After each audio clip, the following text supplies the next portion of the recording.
Assalamualaikum warahmatullahi wabarakatuh, saudara-saudara pemirsa dimanapun saat ini berada. Dirgahayu kemerdekaan RI ke-76 2021, 17 Agustus 2021. Semoga kita semua dalam keadaan sehat walafiat dan tetap semangat mempertahankan NKRI kita yang tercinta. Saudara pemirsa, saat ini kami sedang berada di ruang ruang kerja Camat Lubuk Liat, yaitu Bapak Sazili Esos. Selamat pagi Pak Sazili. Selamat pagi. Terima kasih, sehat. Alhamdulillah sehat. Alhamdulillah. Kalau sehat ini enak berkomunikasi, menyambung silaturahmi. Kalau saudara pemirsa, insya Allah nanti kita akan mendapat gambaran Kecamatan Lubuk Liat yang sekarang dikendalikan oleh Pak Camat kita, Pak Sazili Esos. Baiklah, sekarang kita langsung saja ke pokok permasalahan. Pak Sazili, sudah berapa lama menjadi camat di Kecamatan Lubuk Liat? Saya menjadi camat di Kecamatan Lubuk Liat terhitung tanggal 31 Mei 2021. Ya, sebelumnya Sekwilcam ya? Saya sebelumnya sekretaris Kecamatan Lubuk Liat. Oh, beda kecamatan? Beda kecamatan. Ya. Artinya di bidang pemerintahan ini sudah malang melintang juga Pak Sazili. Jadi insya Allah ketika dari Sekwilcam diangkat menjadi camat tidak akan ada keraguan dalam kepemimpinan. Pak Sazili, berapa desa wilayah Kecamatan Lubuk Liat ini dan berapa jumlah penduduk? Silakan Pak. Terima kasih kepada Pak Haji Sarifudin. Ya. Kami sampaikan bahwa di Kecamatan Lubuk Liat ini yang ibu kotanya terletak di Desa Petung 2, terdiri dari 10 desa dan jumlah penduduknya kurang lebih 1.800 dengan jumlah kakak kurang lebih 5.200 kakak. Luas wilayah yang ada di Kecamatan Lubuk Liat yang termasuk dari 10 desa itu 21.217 hektar, terdiri dari 4 suku, suku Ogam, suku Pegagan, dan suku Penesak, serta suku Komering. Artinya beragam. Ya, beragam suku Pak. Ya, sukunya. Ya. Bahasanya mungkin berbeda-beda. Berbeda-beda. Iya, Pak Sazili, dari 10 desa dengan beragam katakanlah suku penduduknya, ada mungkin 4 dari 4 suku itu tentu mungkin ada diskadanya sedikit agak berbeda. Ya. Namun inilah kira-kira dinamika Kecamatan Lubuk Liat dipimpin oleh Pak Sazili. Selama menjadi camat 10 desa ini, apa sebenarnya yang sudah dikerjakan oleh Pak Sazili?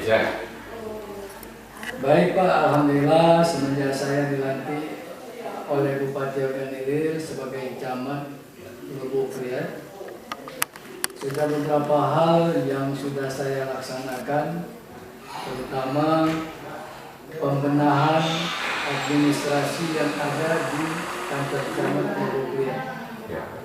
Kemudian pembenahan administrasi pemerintahan yang ada di desa. Selain daripada itu, saya juga sudah melaksanakan keliling Jumat, sudah beberapa desa sudah saya kunjungi. Alhamdulillah, dalam waktu-waktu yang akan datang, semua desa dalam 10 desa insya Allah akan saya kunjungi dan bersilaturahmi kepada masyarakat. Ya. Yang kira-kira pembangunan yang kira-kira yang begini, desa-desa ini semuanya tidak ada yang terisolir lagi Pak, semuanya sudah terbuka.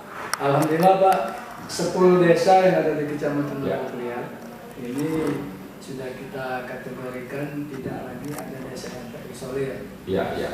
Namun ada 2 desa Untuk menuju ke desa tersebut masih melalui menyeberangi sungai, yaitu Desa Mbacang. Kita menggunakan jembatan gantung, dan juga di Desa Ula Kemahang, sebagian Desa Ula Kemahang itu ada di seberang Sungai Ogan. Sungai Ogan, semuanya dibelah oleh Sungai Ogan, dua desa. Dibelah oleh Sungai Ogan. Bagaimana kelihatannya selama ini pembangunan di daerah seberang? Setelah saya kunjungi, alhamdulillah masyarakat yang ada di Desa Mbacang, Desa Ula Kemahang, saya lihat itu pembangunan pemerintah desa yang bersumber dari dana desa, itu sudah kelihatan pembangunan yang ada di desa seperti jalan setapak dan pembangunan yang ada di masyarakat itu sudah ada kemajuan. Artinya akses masyarakat untuk berkomunikasi, untuk berhubungan ke antara desa satu ke desa yang lain tidak ada hambatan lagi. Alhamdulillah tidak ada hambatan, namun ada satu hal yang perlu kami sampaikan kepada pemerintah kabupaten, pemerintah provinsi dan pusat. Masih terkendalanya sinyal untuk melakukan alat-alat elektronik seperti HP. Artinya komunikasinya tidak selancar di daerah-daerah yang lain. Betul, Pak. Tidak ada tower, belum ada pembangunan tower di daerah-daerah. Tower sudah ada sebagian, tapi jarak tower antara desa itu masih jauh. Berapa desa yang masih katakanlah semacam tersendat-sendat sinyal? Desa yang masih tersendat sinyal ada 4 desa. Desa Tanang Tengah Laut, Mbacang, Ula Kemahang, dan Desa Lubuk. Artinya untuk menjalin hubungan komunikasi tidak secepat itu seperti desa-desa yang lain yang sudah menggunakan area maya Mereka artinya kita harus datang ke lokasi dan kepala desa juga harus, kalau ada sesuatu hal harus datang ke kecamatan dan kabupaten. Pak Sazili, dari bagaimana pemantauan Pak Sazili selama sekian bulan di sini tentang pendidikan di wilayah yang terkendala sinyal?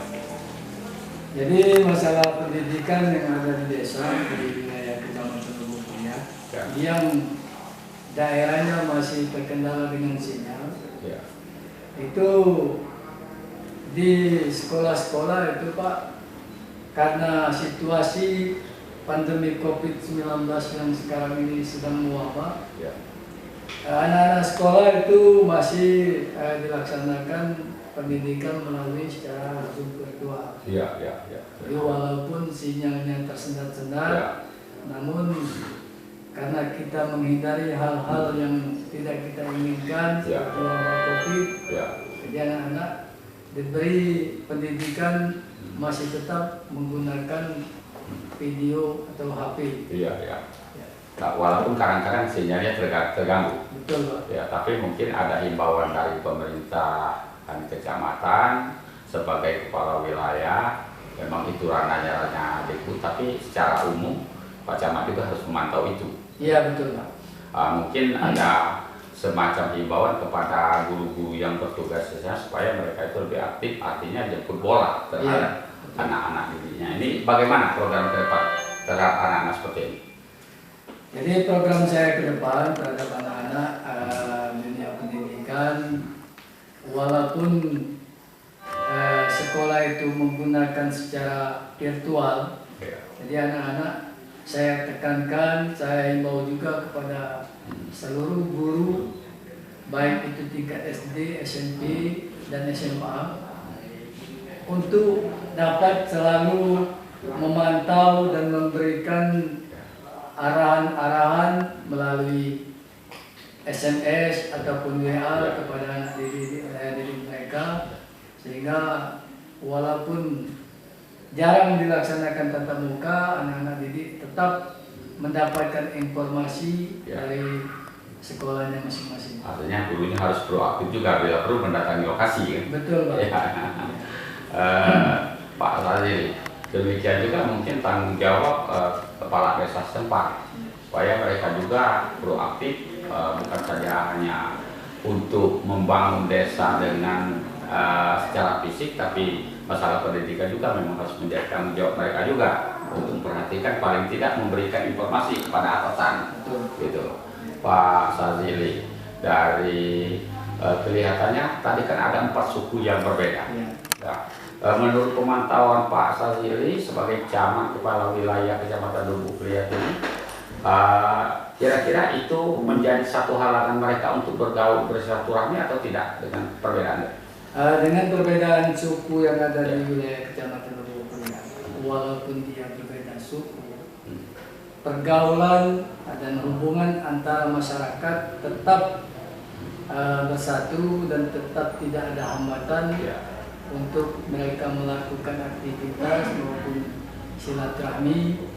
Walaupun berbeda bahasa, namun masyarakat yang 4 suku tersebut sudah menguasai bahasa-bahasa maupun bahasa daerah yang ada di wilayah Kabupaten Ilir maupun bahasa Indonesia yang sering kita laksanakan sebagai warga negara Indonesia. Artinya komunikasi tidak akan terhalang oleh bahasa, karena salah satu antara mereka sudah menguasai satu sama lain bahasa. Bahasa yang berlainan suku. Suku apa saja Pak? 4 suku ini? 4 suku ini suku Pegagan, suku Ogan, suku Penesa, dan suku Komering. Ada Komering juga Pak? Jadi suku Komering ini ada 2 desa, yaitu desa Talang Tengah Laut dan desa bahasa Komering nanti. Mereka untuk masyarakat asli, sesama mereka yang ada di desa, dia kesehariannya menggunakan bahasa Komering. Tapi ketika mereka bergaul dengan masyarakat yang ada di luar wilayah desa mereka, dia tetap menggunakan bahasa daerah yang biasa digunakan oleh masyarakat. Artinya walaupun berbeda satu sama lain, 4 suku ini saling mengenal bahasa, saling mengerti bahasa, artinya tidak akan ada hambatan tentang komunikasi di antara mereka. Sepengetahuan Pak Sazili, tapi selama ini tidak pernah ada bentrok-bentrok antar suku.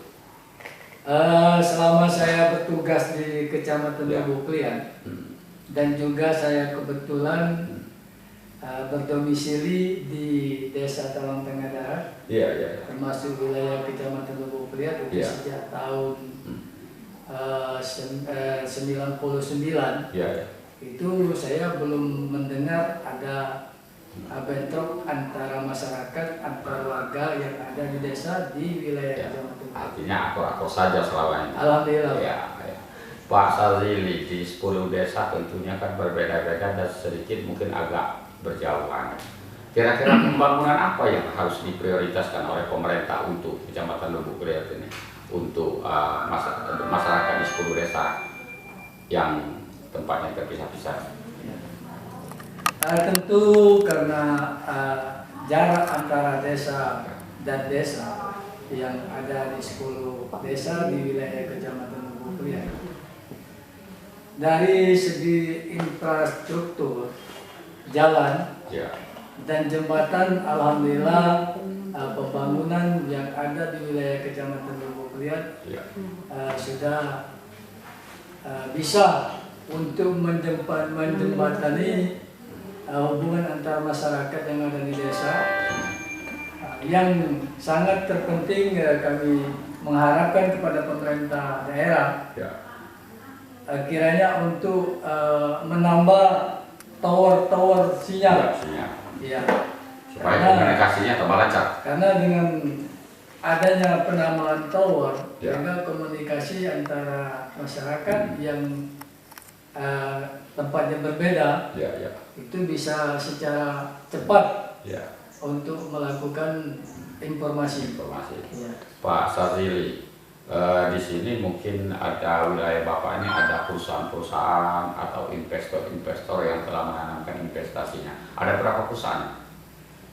Perusahaan yang ada di wilayah Kecamatan Lubuklian itu setelah saya inventarisir, ya.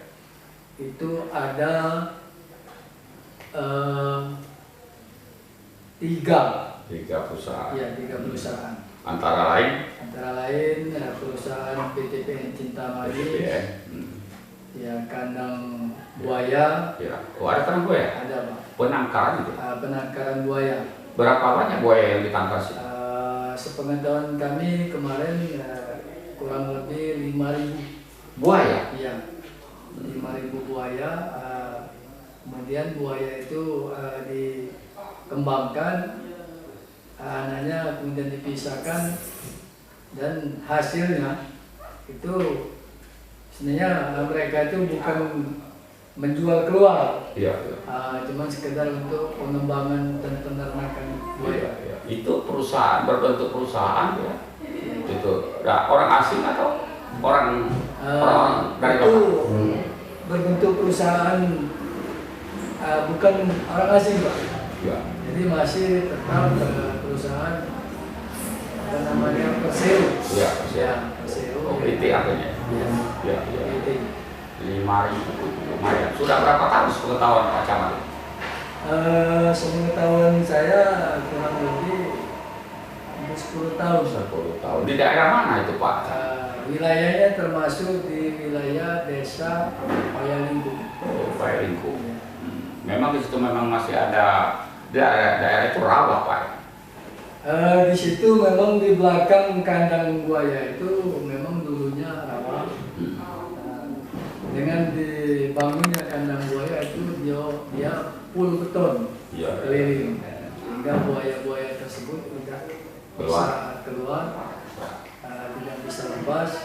Artinya setelah kami pantau ke lokasi itu, kondisi di lapangan itu termasuk aman. Jadi tidak memungkinkan kalau buaya-buaya tersebut untuk lepas keluar pagar. Tapi memang belum pernah selama terdengar lepas keluar mengganggu penduduk, saya belum pernah. Menurut informasi yang kami terima itu belum pernah terjadi dia keluar pagar, dan sifatnya memasuki wilayah-wilayah rawa yang lainnya. Itu belum pernah kita dengar, Pak. Iya, artinya aman.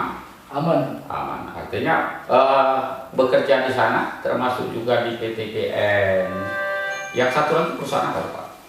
Yang satu lagi itu di sebelah kandang buaya itu ada kandang ayam. Iya. Kandang ayam ini sifatnya apa namanya? Satu perusahaan dengan buaya. Satu perusahaan. Oh, ya. Jadi dengan pengembangbiakan ayam dari anak sampai ke induk kemudian dijual, itu ayam yang mati itu untuk makanan buaya, diberikan kepada untuk buaya. Kalau misalnya jadi sawit karet, belum ada investor yang masuk. Sepengetahuan kami belum ada. Ya. Selain dari itu, kalau di kantor kecamatan ini berapa personel PNS dan honor tenaga honor? Untuk di kecamatan, kantor kecamatan itu untuk tenaga ASN itu sebanyak 9 orang. Ya, kemudian dibantu oleh TKSK tenaga sukarela itu sebanyak 9 orang, dan 3 orang itu operator EKTP yang di-SK-kan atau ditugaskan oleh Distrik Capil Kabupaten. Sekarang kalau kepala desanya 10 kepala desa, ini apa sudah definitif semua? Untuk kepala desa ini 10 desa ini, Pak, alhamdulillah sudah ada penitip.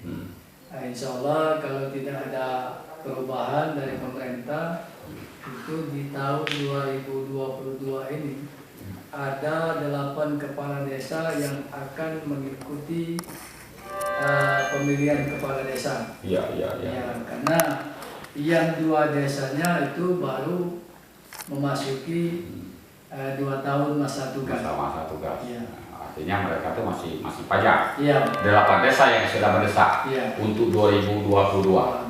Ya, sistemnya apa? Tidak ada rencana untuk menggabungkan dengan 2024 perpanjangan atau misalnya mengganti dengan PJS atau PLT? Sementara sepengetahuan kami Pak itu ya, belum ada petunjuk dari pemerintah kabupaten untuk melakukan perpanjangan ataupun pelaksana tugas. Pak Sazili, di akhir waktu mungkin ada yang perlu ada himbauan, saran, pendapat baik kepada ASN di instansi manapun, termasuk mungkin ada di sini perkebunan, ada guru, kantor camat sendiri, dan ada juga pondok pesantren. Silakan Pak kalau ada himbauan. Baik, kami selaku pemerintah kecamatan dalam hal ini memberikan himbauan kepada masyarakat khususnya yang ada di wilayah Kecamatan Lubuk terkait masalah karhutlah yang sering terjadi pada saat ini. Kami menghimbau kepada seluruh masyarakat agar dapat menjaga untuk tidak melakukan pembukaan lahan dengan cara membakar, karena walaupun sekecil apapun api yang kita hutan yang kita bakar itu tetap terpantau oleh satelit. Sehingga dengan pemantauan satelit kita secara langsung itu mendapat perintah dari pihak kepolisian dan TNI maupun dari pemerintah kabupaten yang membidangi itu, kita diberikan perintah untuk segera turun ke lapangan. Jadi kalau kita masih tetap melakukan pembakaran yang sifatnya sudah melanggar ketentuan pemerintah, itu akan diberikan sanksi-sanksi hukum sesuai dengan aturan yang berlaku. Nah, kemudian untuk kepala sekolah maupun dinas instansi yang terkait yang ada di wilayah Kecamatan Lubuk Liat, saya juga menghimbau agar tetap saling berkoordinasi, saling memberikan informasi, sehingga dengan kerjasama antara dinas instansi kepada pemerintah Kecamatan Lubuk Liat dapat terjalin hubungan dengan baik. Kemudian juga kepada pegawai ASN maupun TKS yang ada di kantor camat Lubuk Liat, juga saya mengharapkan ke depan untuk dapat berperan aktif dalam melaksanakan dan melayani masyarakat untuk melakukan urusan-urusan administrasi yang ada di pemerintahan dalam wilayah Kabupaten Tangerang. Pak Camat, mungkin ini pertanyaan pamungkas. Saya lihat di sini kan ada lahan PTPN 7 atau pabrik gelas. Ini dibandingkan dengan lahan masyarakat yang masih tersisa, luas areal perkebunan tebu apa luas areal kepemilikan masyarakat? Perkebunan tebu ini Pak, sepengetahuan kami itu selain dari milik PTPN, itu ada perkebunan milik rakyat. Jadi perkebunan milik rakyat ini itu dikelola oleh di luar daripada PTPN. Masyarakat sendiri mengelola. Jadi masyarakat sendiri yang mengelolanya, namun sama dengan perusahaan. Jadi semuanya dikelola oleh perusahaan dan hasilnya nanti tinggal lagi perundingan antara pemilik tanah dengan perusahaan, itu hasilnya mau dibagaimanakan. Nah, jadi terkait dengan luas lahan, itu lahan PTPN dengan lahan masyarakat yang ada tanaman tebu, itu lebih luas dari tanah yang dimiliki oleh PTPN. Jadi tanah yang ada yang perkebunan rakyat itu sedikit Pak. Sedikit. Jadi lahan-lahan yang kosong yang bisa ditanami oleh tebu, jadi mereka dirangkul oleh perusahaan agar lahan-lahan tersebut bisa ditanami dan dapat menghasilkan. Artinya Pak Camat itu masalah karhutla yang nilainya ke sana sebenarnya pertanyaannya. Karhutla itu artinya tanggung jawab PTPN di samping masyarakat sendiri. Iya, betul Pak. Jadi masalah karhutla itu di PTPN itu sering juga terjadi kebakaran-kebakaran lahan. Itu merupakan tanggung jawab perusahaan. Walaupun itu merupakan tanggung jawab perusahaan, namun tetap menjadi tanggung jawab kita juga sebagai pemerintah kecamatan untuk memantau, untuk memberikan informasi dan penyuluhan kepada perusahaan agar perusahaan tidak melakukan pembakaran lahan.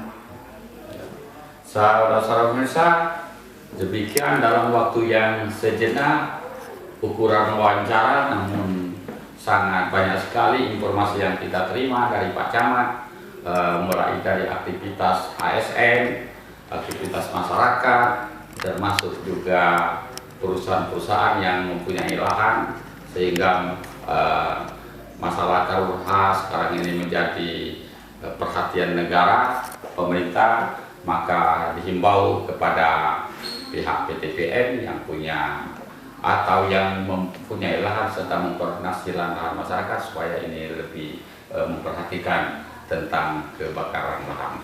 Saudara, lebih kurang kami mohon maaf, kepada Allah saya mohon ampun. Assalamualaikum warahmatullahi wabarakatuh.